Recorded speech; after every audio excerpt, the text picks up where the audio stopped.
Hey there, and welcome to the Confident Woman Podcast. I'm your host, Rachel Brooks. Join me as I sit down and chat with co-hosts, friends, and carefully curated guests and talk about all the things that empower you to become your best and most confident self. So, let's get started. Welcome back. Today's conversation is one I genuinely did not want to stop recording. It's that good. My guest is Tommi Vincent, author, transformational speaker, classically trained chef, domestic violence survivor, and the woman behind the Table of Life, Nourishing the Soul with Food, Love, and Faith. Tommi has spoken on stages for the NFL, JP Morgan Chase, and TED Sports.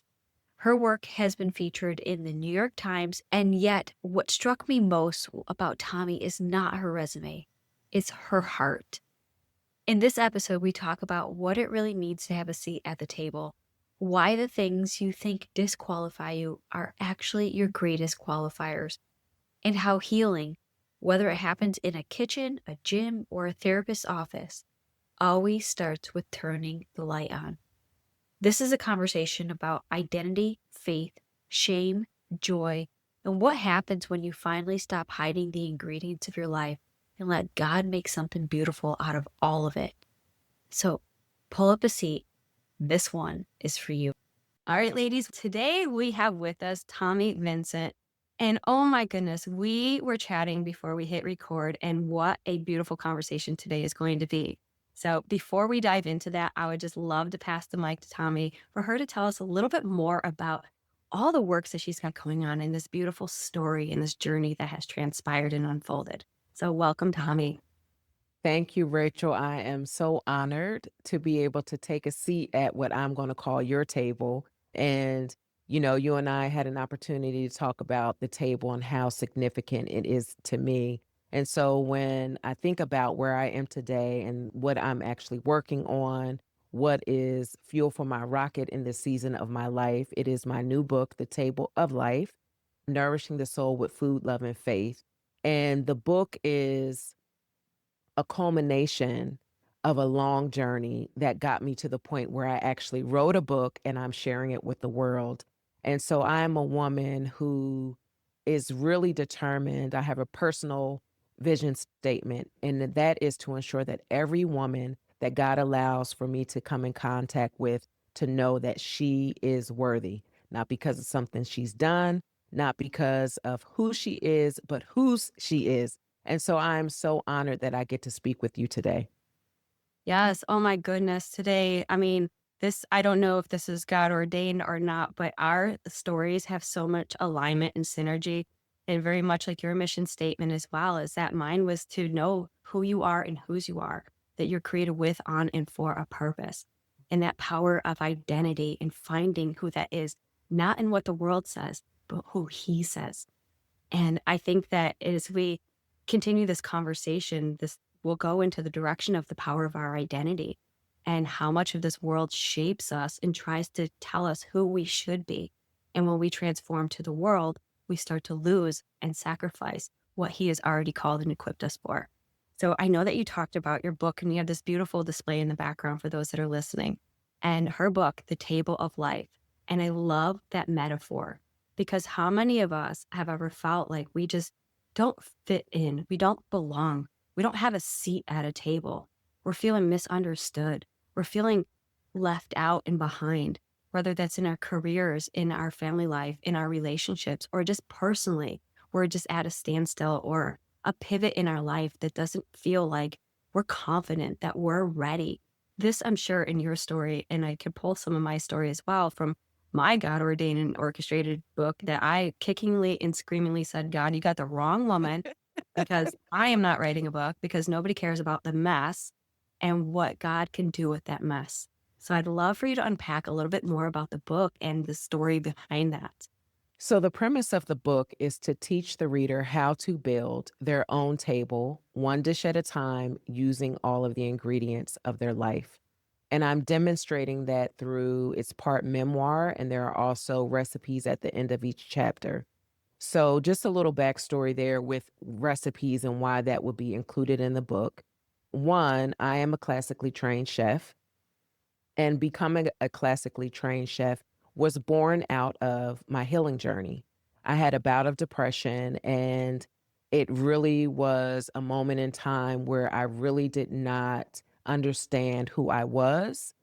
And even at that time, I was a believer. I always like to call that out because sometimes people may think because you're experiencing, a valley season of life that there's an absence of the Lord in your life.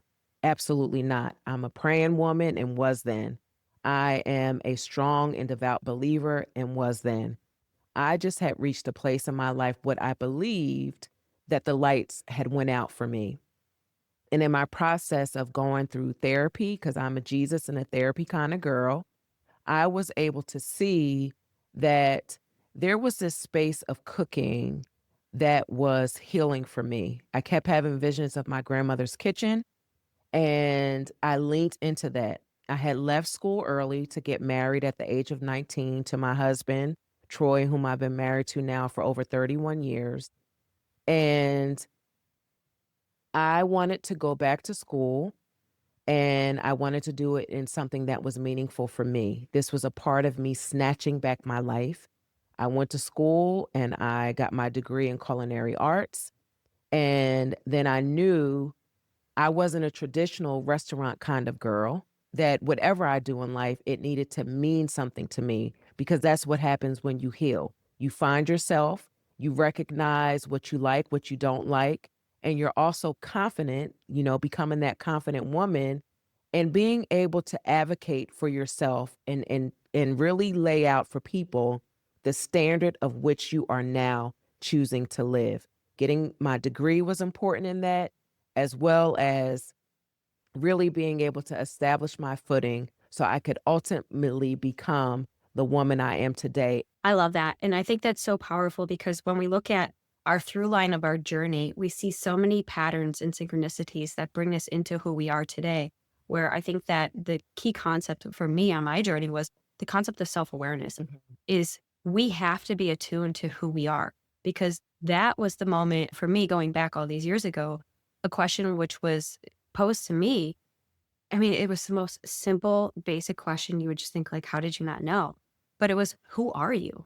And I fumbled. I was just like, well, I'm not this and I do this and I take care of this. And it was all these things that's where I found my identity. So I had to unpack that because I couldn't answer it honestly. And I didn't have a complete answer for who I am. It was found in what I do and all my past achievements. And so going back, what you had said was cooking was healing for you. And for me, it was through fitness and bodybuilding because Yeah. I had such a negative I would just say a negative view of who I was through my lack of self-esteem, self-confidence, self-image. And I had struggled with so much of depression, anxiety, mental health, emotional health, things like that. I had to face the woman in the mirror, that reflection. And for me to get past her to heal, I had to go back to what had hurt me. And I think that you're using these through lines of your cooking, and I found it in fitness. And so those that are listening, what is your through line? What is the thing that brought comfort and healing to you in these times of season of darkness and despair? And like you, I was a believer. And after I had a major loss when I had lost my brother 15 plus years ago, I questioned. I said, I believe you, God, but where are you? And so to your what you had brought up earlier is just because you're a believer does not mean that bad things don't happen to you. This is the test of our faith. And I think that as this conversation unfolds, we're going to see the walk and the testimony and the testament of what is possible when we surrender, when we seek healing, when we find joy in our identity in who He is. And so, when you have that standard, the standard of excellence, the standard of who a woman should be, a standard of who a Christ like woman should be. That becomes the norm. And that is the becoming of this journey that you're constantly evolving. And so we've never arrived in our journey. It's a continuous progress. And as long as we keep taking those steps with faith, with confidence, and abiding in Him, yes, these valleys are terrible. Yes, the pit, it sucks, but you're never alone in this journey. Mhm. Wow. Rachel, is fitness still an anchor for you? Mhm. Yeah, it is. Yeah. Now I don't bodybuild anymore. That was Mhm. something I as an art, as an art and a science, and it was fun. I started competing in 2012 for all the wrong reasons because I thought it was a way that I could actually fix my body, the Mm. control. So my book is titled Chasing Perfection: A Journey to Healing, Fitness, and Self-Love. And so I talk about that because I had such a warped relationship with myself, and it all started with that reflection in the mirror. I didn't like the way I looked. I looked at all my past, my flaws, my mistakes. I saw everything that had happened to me. And so when I use fitness as a form to heal, and not from a place of control and manipulation, because that's what I think for many women who are in this desperate place, we seek, food, diet, extreme workouts to a way to mend and fix that body, mind, and spirit relationship. Where then when I came back to the stage in 2015 as a whole different person, and then I hung up my suit and heels in 2018, fitness as a whole will always be a part of my everyday practice because your health is your wealth. And Mhm. I'm a true believer that this is the temple. And if we're not taking care of it from the outside, how much can we maintain on the inside?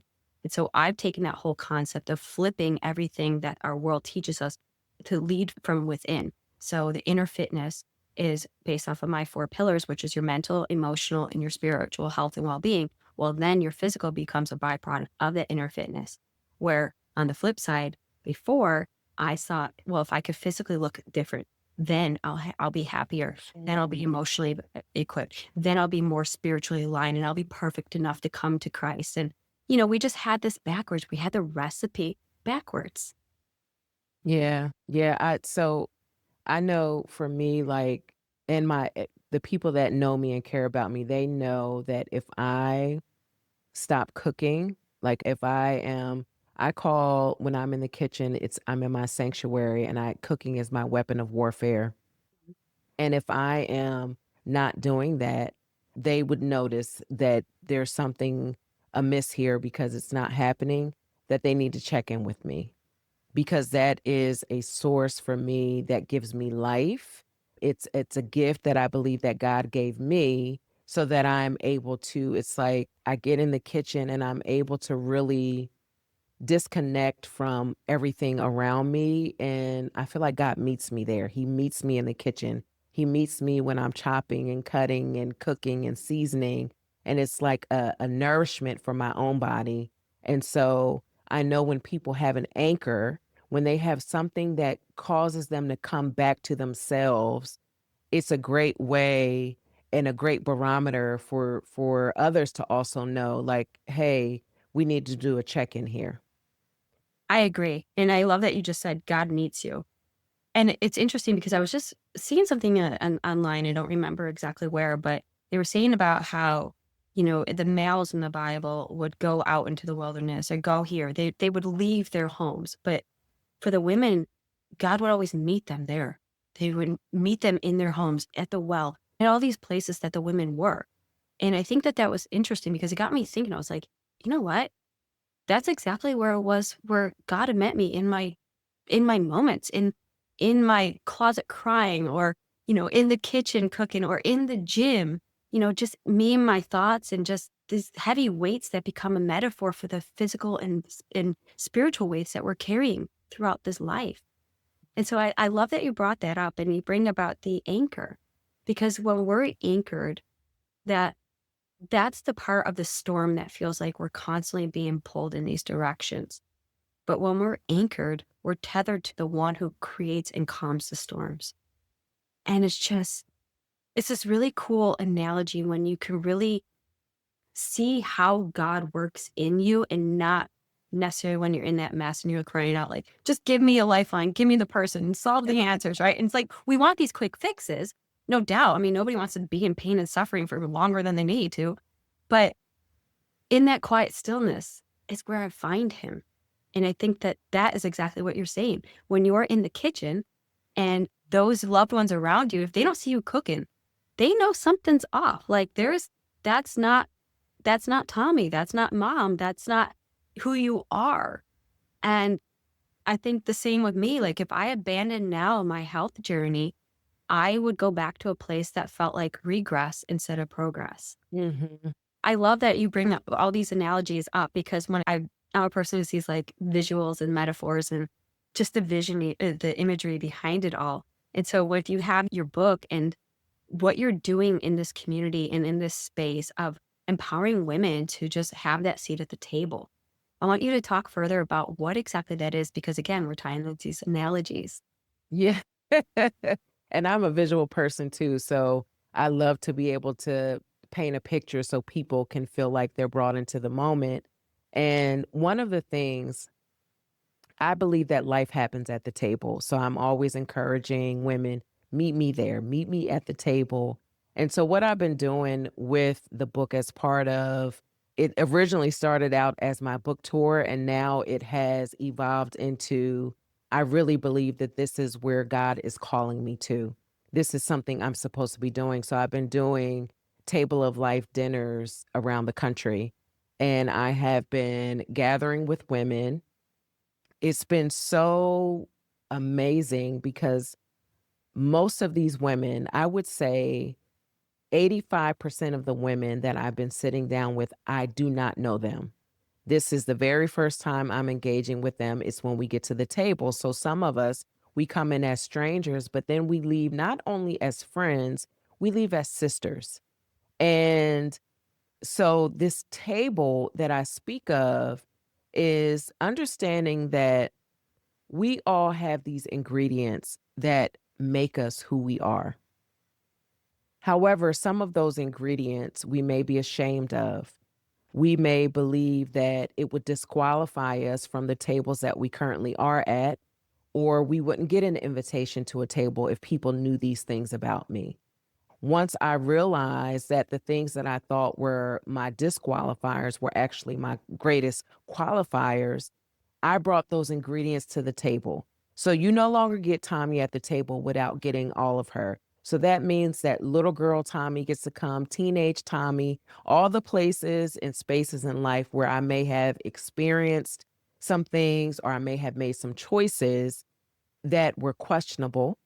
However, God uses all of those things. He uses all of those things to work together for my good. It is only God's plan and purpose that is going to prosper, that's going to prevail. And so, this table that I speak of, and when I'm encouraging women what I am encouraging women to do is bring all of those ingredients because separately they may be disgusting, right? You baking a cake, you're not going to just eat a teaspoon of salt or a teaspoon of baking soda or baking powder or flour, but when you mix them all together, you get a beautiful and delicious cake. So you got to bring it all together so that God can create the dish so that the dish now becomes nourishing for your soul. I want you to bring all of you to the table. And so this is this whole journey with the table. The When I'm doing the dinners, I also do a women's retreat that I've been doing now for over 11 years. We're meeting at the table. We're having conversations. We're sitting out at the lake, but that's a metaphoric table for me. Everything is about sitting down, breaking bread, and nourishing our souls. So, not just our bellies, but there's also just making sure that we're nourishing ourselves from the inside so that it's reflected on the outside. Mm.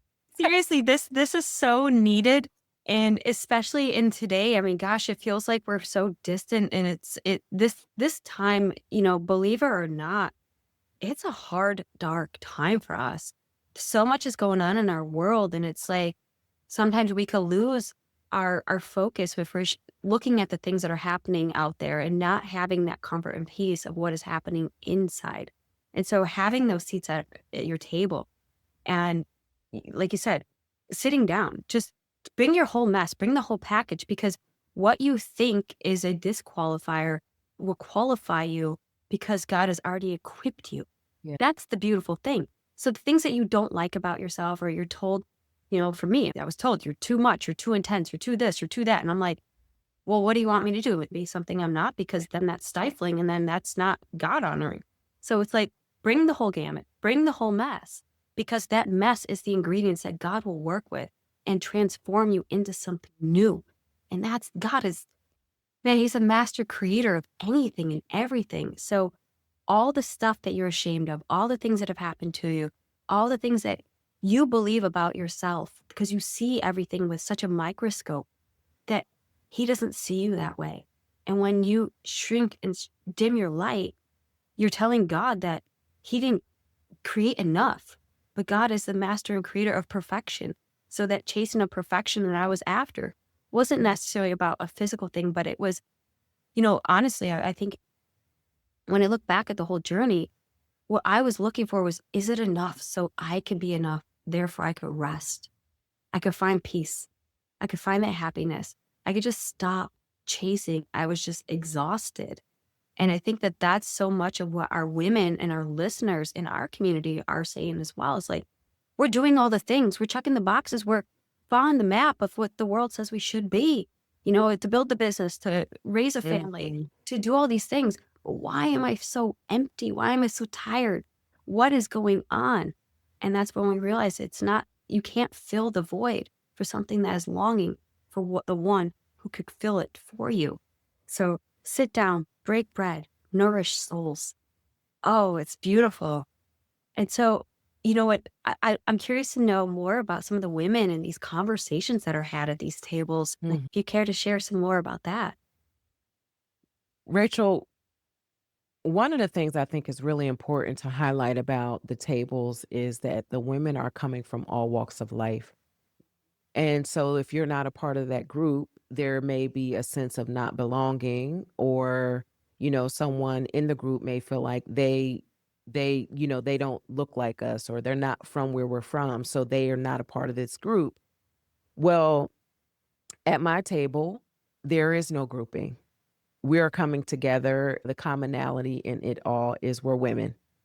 And in the storytelling and when people are sharing what they're experiencing in their life, if you were to close your eyes and you were just to listen to what was being spoken, there you would relate. You would see when someone is in a room full of people, but they feel alone. You would recognize that I'm also a domestic violence survivor. And so when I hear another woman sharing her story of where she is right now, I can relate to that. It's important to note these have been multi generational conversations. There was a woman, and she is 89 years old, and she disclosed something with me that she hadn't shared in all of her life. So for 89 years, she has been walking around bound and held hostage to a moment in time that was one singular moment in time, but it had been impacting her for decades of her life. And when I heard her sharing that with me, one, my heart was broken for her that she had been carrying this and hadn't had any space to release that. But that makes me think about other women and how we travel around in life and we go into rooms, we go into boardrooms, we go into classrooms, we sit at our kitchen tables, we go into our bedrooms, and we show up with whatever that moment calls for. Whoever I need to be in that moment, I'm going to be that so that I can be successful and that I can look the part. Yet on the inside, there's these things that we share with no one that is preventing us from flourishing and living the abundant life that God has for us. And so I think about that anytime I even just encounter another woman, I'm thinking about what is happening in her life right now. Am I even meeting her for real? Or is this the rendition of her that is showing up to meet the moment she's in so no one knows what she's truly experiencing in her life right now? Right. And that's almost the mask of perfection. It's the image you want to portray because you're ashamed of what is actually inside. And if somebody saw you for the real you, you wouldn't be accepted. You'd be Mhm. rejected. You wouldn't feel that you belong. And at the core of it all is that we just want to be loved. We just want to be held. We want to know that we're enough. And I think that, in my own story, my own journey is like, that was me. I had so much shame from my past that I carried around secrets and lies and, things that stories that were, I placated everything. I dimmed it down. And, I mitigated the impact of what really happened because as we hold on to these secrets, we're lying to ourselves that we're not fine. We're telling ourselves a story that's not true. And we don't realize the impact of how that actually changes our DNA, our brain, our pathways, how we start coloring the way we see the world, how we see others, how things could be a threat versus not a threat. And so, I had to come to terms with that. And really, through my book, it's a very vulnerable, real read. I share all that stuff. And it was one of the hardest things, but honestly, writing my book was the most therapeutic and healing process along with therapy because I too, Jesus plus therapy, because God uses people to help people.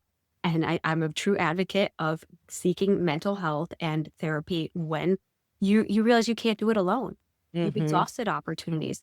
And also having that safe space to talk to somebody about that without judgment, without condemnation, and without fear of, well, what if my true friends saw me this way? Would they still accept me? Or what if my family knew this thing about what happened? Would they still see me the same person?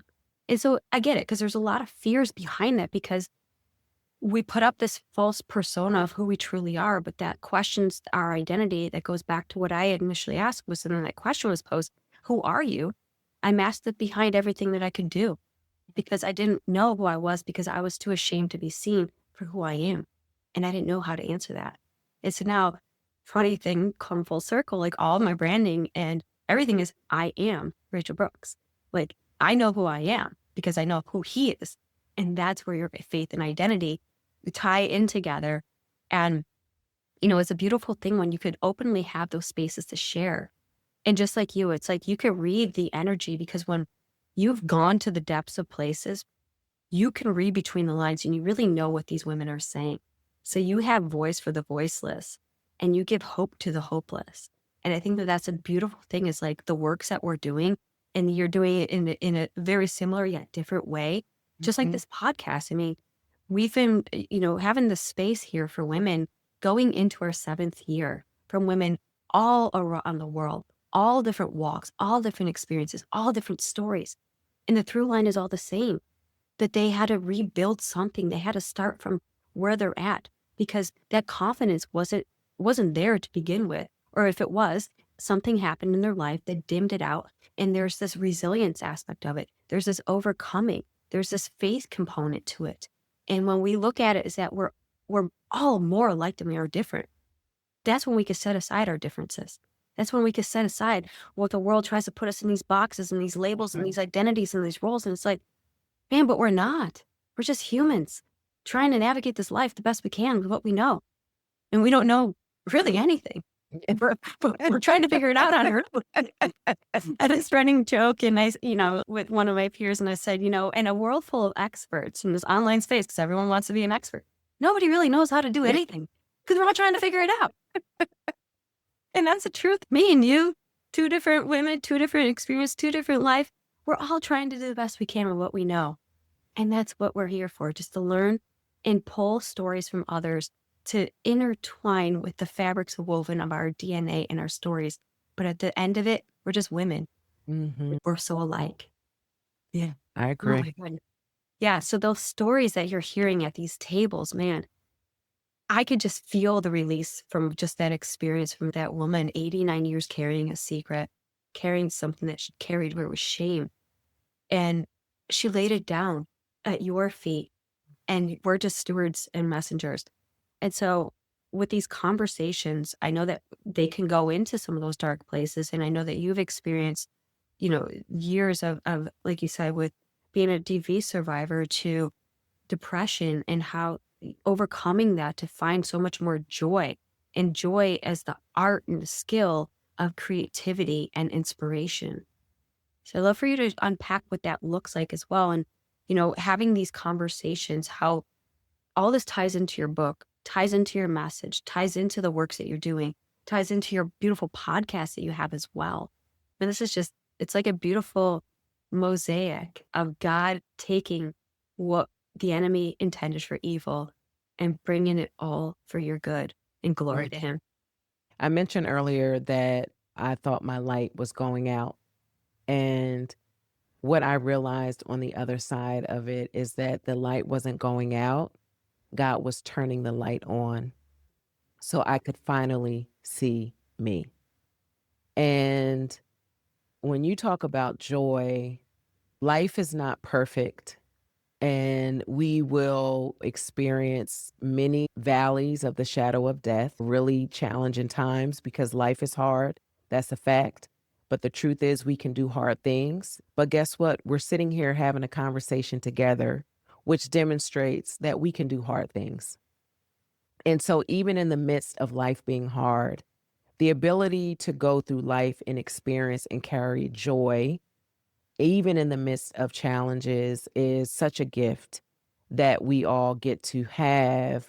But it really takes us understanding and recognizing that life is not happening to us, it's happening for us. And so just thinking about the journey, thinking about, how God has really allowed for me to become. I love that you said I am Rachel, right? I am.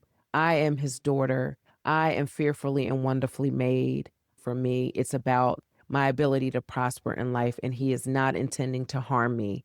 So recognizing that, I know that there may be some things I will experience along the way that may be harmful to me, but I also know that's not him.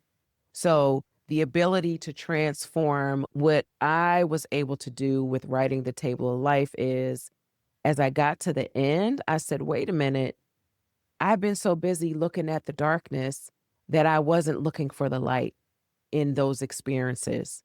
And so going back and visiting, like so I share about three things in the book.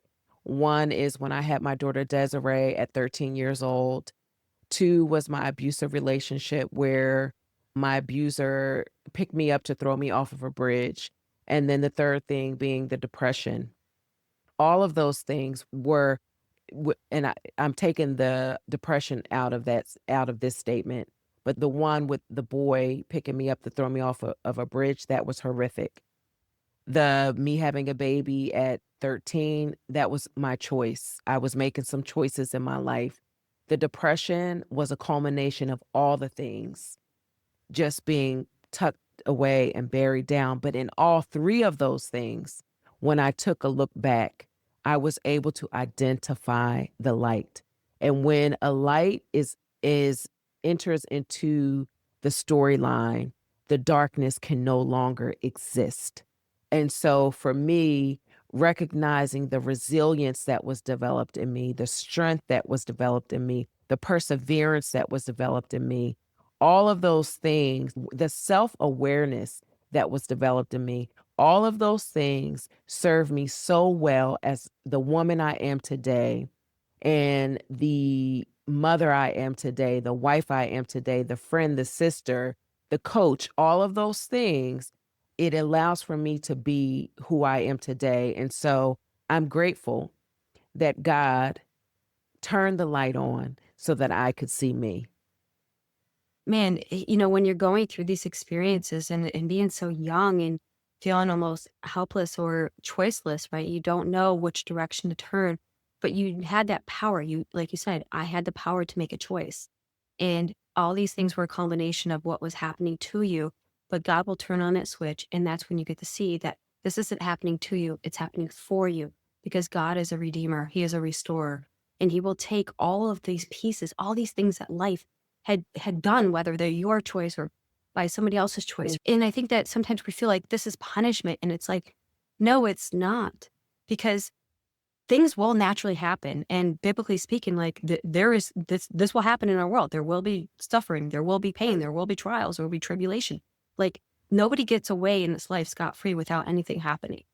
And I think when we look at that, and it's like, to be honest, I'm in a season of that right now. I mean, I horrifically and tragically lost my father. He was murdered, and it's like, how how do I find joy in that? I mean, like literally, these were the questions at the beginning, and it's like, in the slow rebuild of this healing and grieving story or journey, you start to find the joy in the mundane, but you giving yourself that time to feel these grief, feel the sorrows, and And it doesn't discount and make you feel like you're less of a believer or that your faith is diminished. But knowing that God is in you and what is going to come out of that is going to be this beautiful transformation in some capacity or on some way or another. And that light is a silver lining. So it's just, I look at this and I'm just like in awe of how God has been present in all this, even though we can't see beyond the tears in our eyes of the pain and the loss and the sorrow and all these things. And the irony of my book, and I know there's like another book in me, I haven't got there yet, but the placeholder title at the time was Out of the Shadows and Into the Light.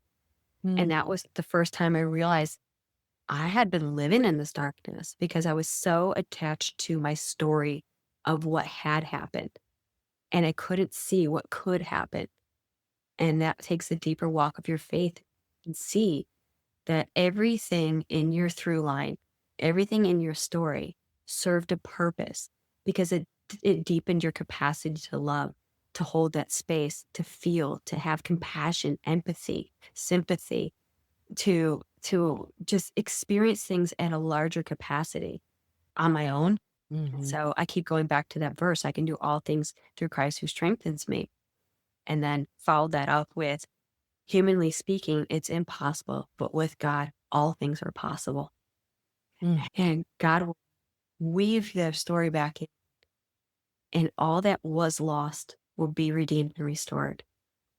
mm. Now, it sucks when it happens to you. It It absolutely does. does. And you gotta have that space to feel, to allow yourself to sit in that pit, to feel everything that has happened, because that's part of the human experience. Mm, And when you can allow yourself to process those things, it deepens that level of capacity to sit with others that are also in their own pit because mhm. they just need a version of them who understands and not have to be met with judgment or criticism or guilt or more shame.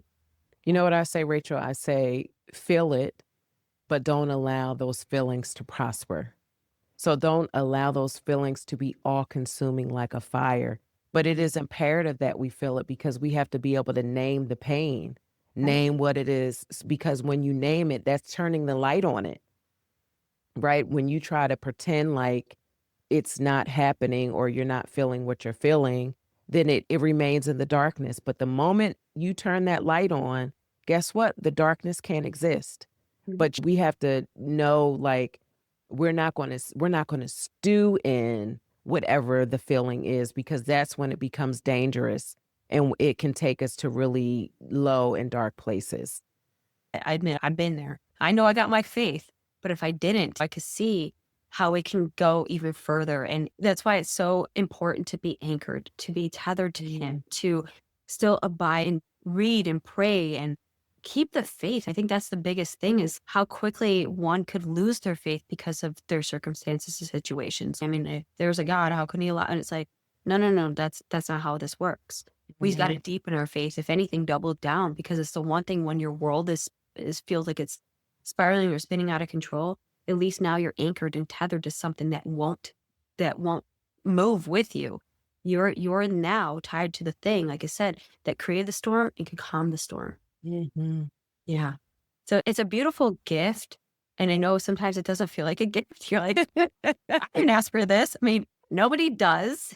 It's like, but it's what you do with this. It's how you process it. And I love what you said, you just got to feel it, but don't let it allow it to consume who you are because that could change who you become.